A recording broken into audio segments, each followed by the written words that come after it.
What's up, YouTube? It's your boy ChasmRift here, and today we're going to be talking about EVO 2020. Pretty sure most of you who are watching this video already know that EVO has been canceled and it's going to be moved to an online setting. And yeah, the memes have been pretty funny all over social media. A lot of top players are pulling out for their various games. People talking about how, like, yeah, the tournament's going to be ran, it's going to be very laggy, there's going to be 10 frame delay winners and things of that nature. I kind of want to just go over like all of the, not everything that could potentially go wrong, but here goes a lot of things that are potentially going to happen that won't be really addressed until we actually watch. And some of these you probably already know. Some of these are things I've seen the community haven't really like particularly pointed out. So first things first, people mention that, like, oh hey, this is going to put a lot of companies on blast for not having rollback netcode, which is true. That is very true. A lot of companies, especially those who are on the smaller side, I get that it's a language and it's a version of netcode that they're not used to working with, but they have to also realize that, yeah, the past few years their game isn't just popular in Japan only. Like, a lot of their majority of their fan bases are worldwide. So it's true that a lot of companies are going to be put on blast for not having rollback netcode, especially the bigger ones. But what I want to mention is, regardless of what netcode it is or what part of the world the person is going to be playing from, we can't stop the person who's going to be competing, potentially playing with the McDonald's Wi-Fi across the street. Some people are going to be doing this either by choice because they want to cheese the netcode and they want to cheese their connection for the matches, and some people, they do this because that's the only option they have to play online in general, is to use McDonald's Wi-Fi across the street. Now, some of you are probably going to be talking about, like, oh, you know, like, this is the only way they can play, we got to cut them some slack, otherwise they can never compete in a tournament like this.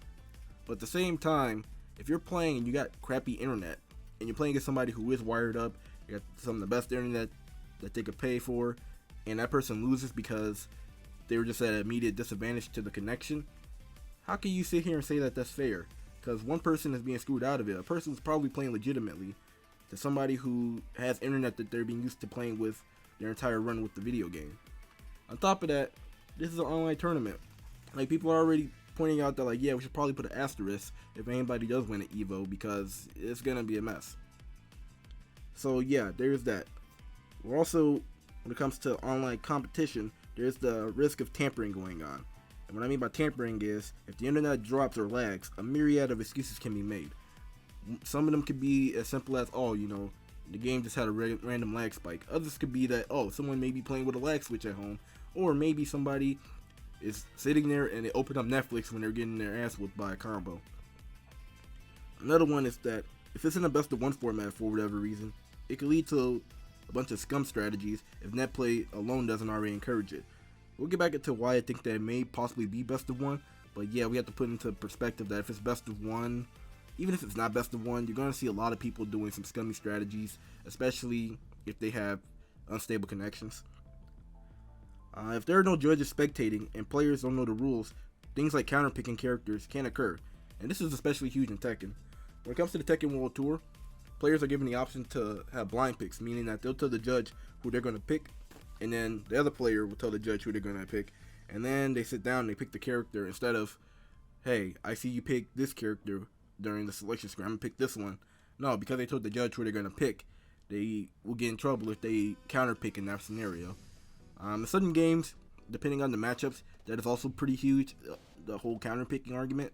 And without there being a judge to spectate all the matches, we could be seeing potentially a lot of matches go down the route of, hey, it's a game of counterpicking and not a game of just pure strategy. The fact that this is the biggest FGC tournament in the world and it's online, it could potentially lead to tens of thousands of people playing, which would be a mess organizing.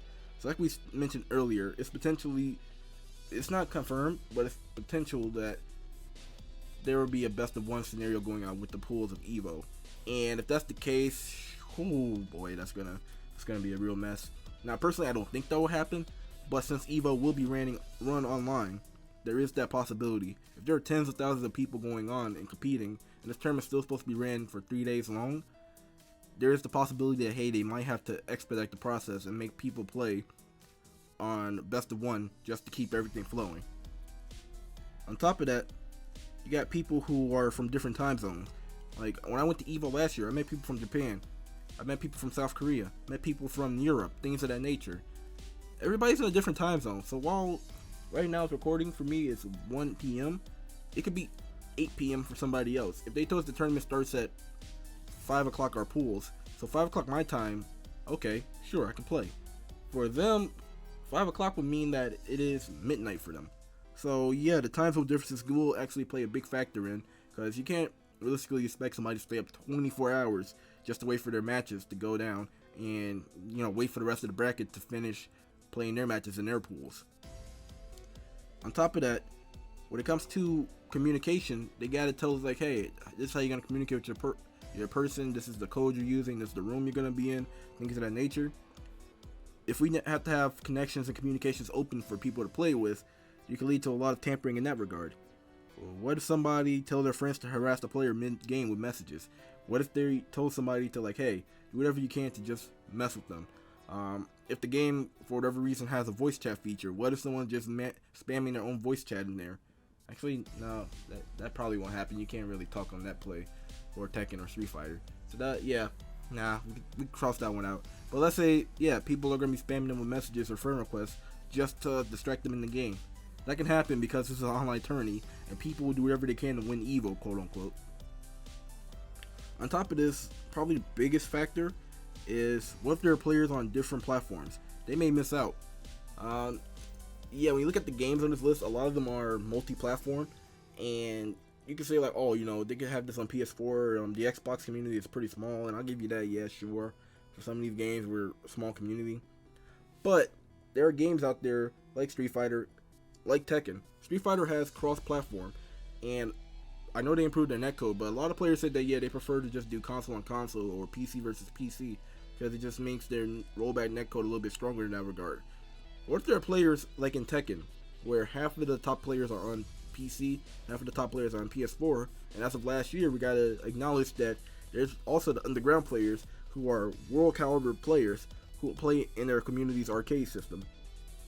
You gonna tell them guys like, yeah, you gotta play on PS4, meaning that they gotta buy a PS4 and Tekken and play on that, knowing that next gen console will be coming out later on this year? Like, that's gonna be a bit of a mess to deal with. And yeah, I just want to bring that up. And then finally, what if people want to register for multiple games? This happens every year.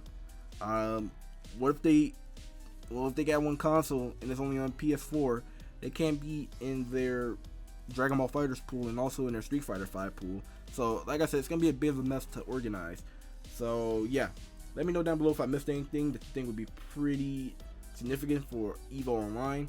Like I said, I'm not against people playing an online setting because I understand some people can't travel, some people probably can't afford to go out to Vegas and compete in EVO, but at the same time, the reason people prefer an offline setting is because it mitigates a lot of tampering.